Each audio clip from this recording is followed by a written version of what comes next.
Hello, Star Wars and Unboxing fans. Welcome to another episode of Darth Tuba's Star Wars Unboxing Show. Be sure to check out all my other videos and links on my YouTube page, as well as my unboxing page on Facebook, Twitter, Instagram, at Darth Tuba, or email me darthtuba77@gmail.com. So, thought a change of pace today. It is now, at the time of this recording, although it probably will be airing much later, this is being recorded on Labor Day, and kind of like the unofficial last day of summer, and it was such a beautiful day. I thought, you know what? This has been an awesome weekend. We're still on the Force Friday kick at this point, although I'm sure we've kind of delved into some other video stuff too. But I just wanted to kind of enjoy the outside, so I decided to bring the unboxing show on the road, so to speak, and go al fresco and enjoy it on the outside. So, what do we have for us today? Well, we have the Black Series. We have 4 Black Series 6-inch figures, and these were among the harder to find figures in the weekend of Force Friday. Particularly this one, I think a very popular one that people were going after. Okay, so we have Luke Skywalker, Jedi Knight. We have, or Jedi Master, I should say. We have the Elite Praetorian Guard, we have Finn dressed in the First Order disguise, and we have Rey, Jedi Training Rey. So, again, 6-inch figures, Black Series, seems to be a highly sought-after collectible. And, by the way, forgive my kind of dark, kind of shadowy thing. It's just the way the light is falling right now. But that's all right. You know, it's outside. You want to see the toys more than you want to see me, so that's good. Anyway. So why don't we get started? Why don't we start? I'm going to save this baby for last. So let's move these 3. Let's just start with Jedi Rey. Now, of course, when I decided to go outside, there was one little thing I forgot, and that was a cutting tool, but that's okay. We don't have to worry about that. A little bit of work, we'll get it done. Ah, yes, very good. There's a couple of Reys that have come out. We've got the, and it's so funny, they work out the same, very similarly to the 3 3/4 inch. Comes with its staff. Comes with her staff, which I'm just going to actually... Now, I wonder about this, because would she have her staff? Would she? Because think about it. Did she take that staff with her in Jakku when they stole the Millennium Falcon? I don't think so. I think she might have, after they got blown up in that one area, I think that she wouldn't have had the staff. Although maybe she makes a new staff. Who knows? We'll find out. But in any case, it's good to have options when you're getting your playability factor. All right, so come on, a little more. There we go. All right. Okay. It's funny, like, there were a lot of people that were very much against the 6-inch, but it seems like they're the most popular ones these days. All right, so there you go. Again, we'll do some photos at the end. Maybe get some good natural light on them, which will be cool, something different. So, pretty cool. Very curious to see. I'm actually going to put her out here. Let's see, got to get her feet set up a certain way. And say what you will about the 5 points of articulation, but they do make them sometimes easier to stand. But the umpteen points of articulation do give you a lot of posability, which we've done in the past, so that's kind of cool. All right, so that will be Rey. And let's put together, I was going to say her compadre Finn, but I got to be honest, I have a feeling that we are not going to see too much of these two together in The Last Jedi. Just if the trailers are any indication, it seems like they have their own separate adventures. But if you recall, in Empire Strikes Back, the second movie of the first trilogy, all of the main characters were kind of split up throughout pretty much the entire movie. I mean, Han and Luke were out, and then Luke went and fought the AT-ATs, and Han and Chewie and everybody else escaped, and Luke took R2, so they were separated. And when they finally got back together, Han was in carbonite. So you just, you don't know. Okay, Finn.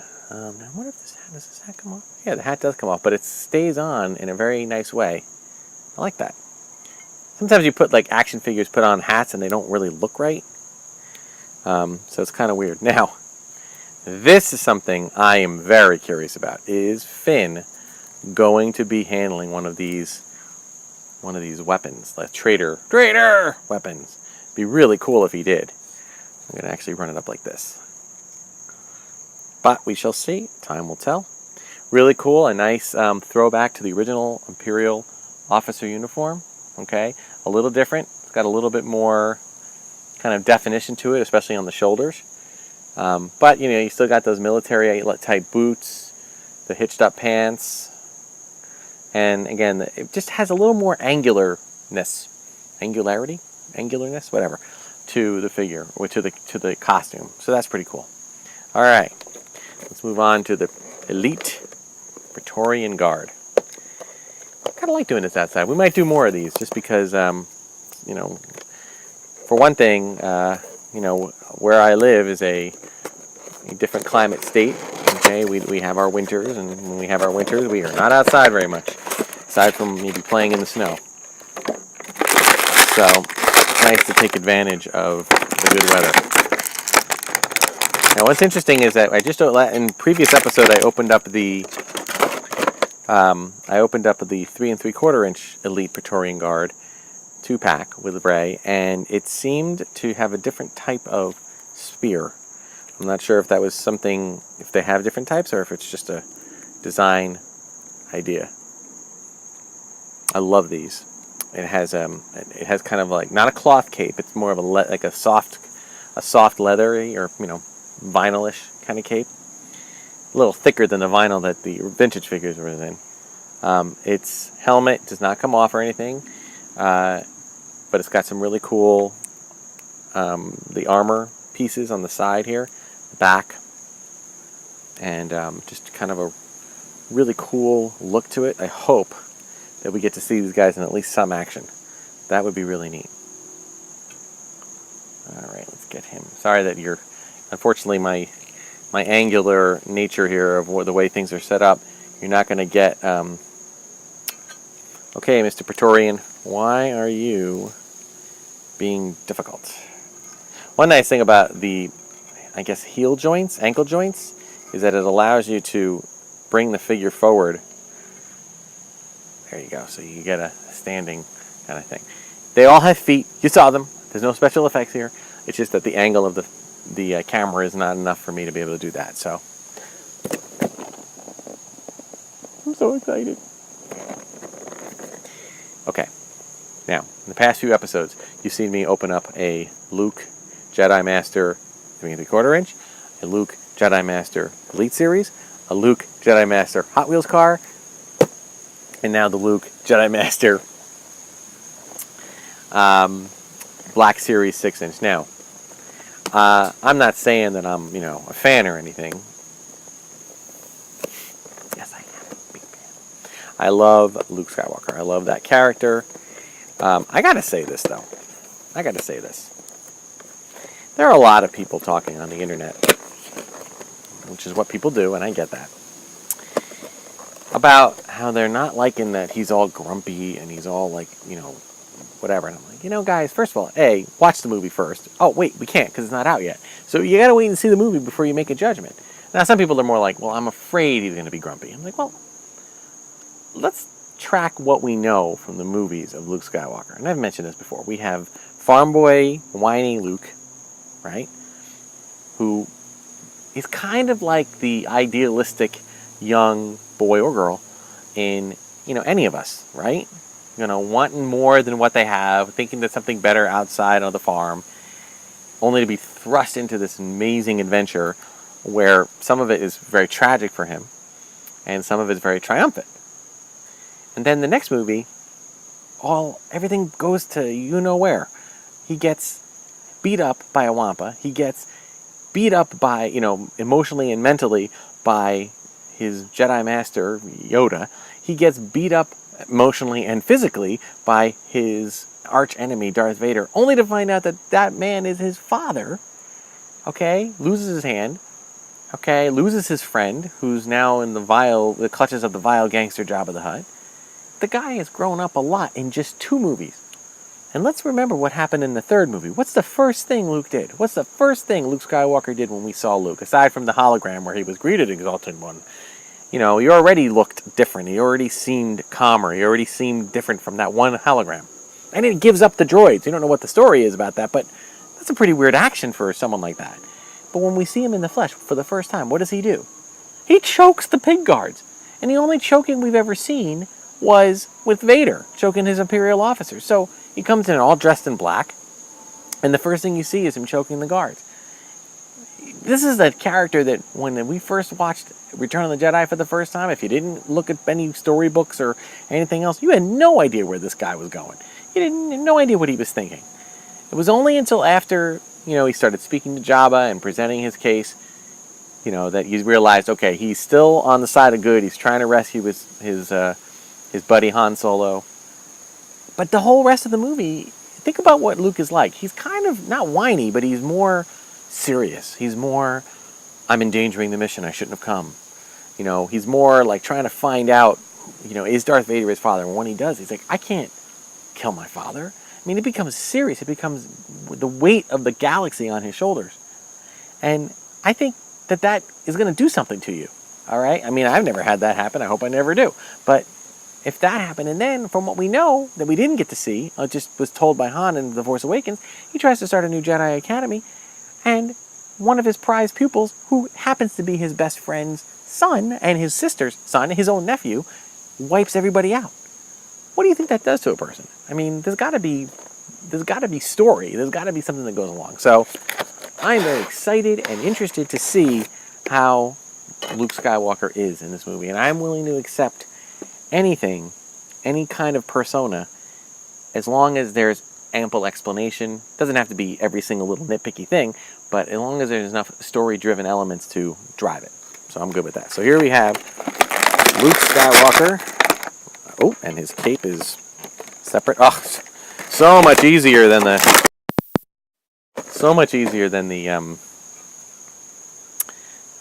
what we had with the other one. Now let's see. Does this just kind of go like this? Is that it? Oh, yeah. I guess it just kind of wraps around. I don't think it snaps or anything. It's just kind of there. It's interesting. The soft cape is good, but I don't know how well it's going to stay.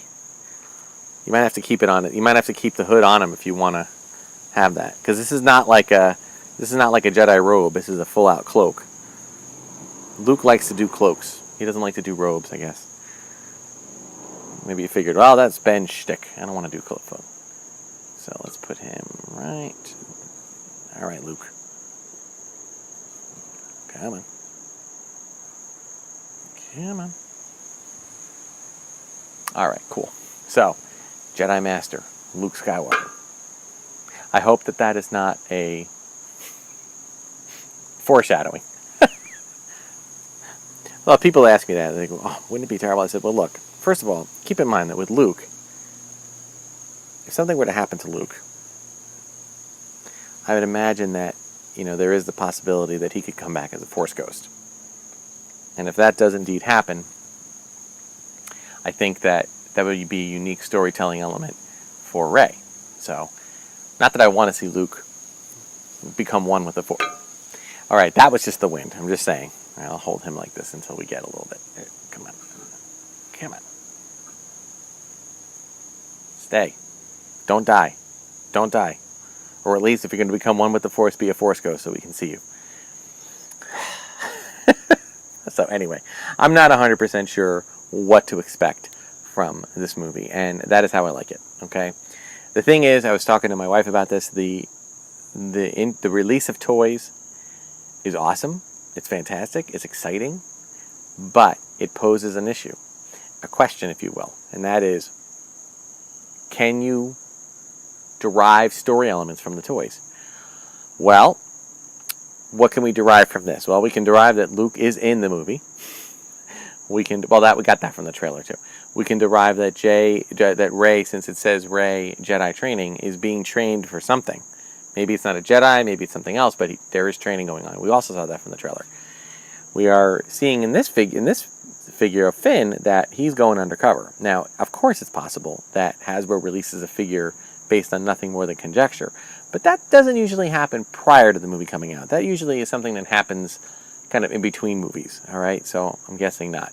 And we are probably going to see a Praetorian Guard. Whether we see a Praetorian Guard in action, well, let's face it, we saw very little of the Emperor Royal Guards in action, except in the Revenge of the Sith when Yoda took one little thing and wiped them out. So, who knows? But there are story elements here. There are story elements from the vehicles. There are story elements from the small action figures. And that Force Link thing that I don't think works with these guys. The Force Link definitely shows some story elements. So they're there. And you got to be careful that if you don't want to have the movie spoiled.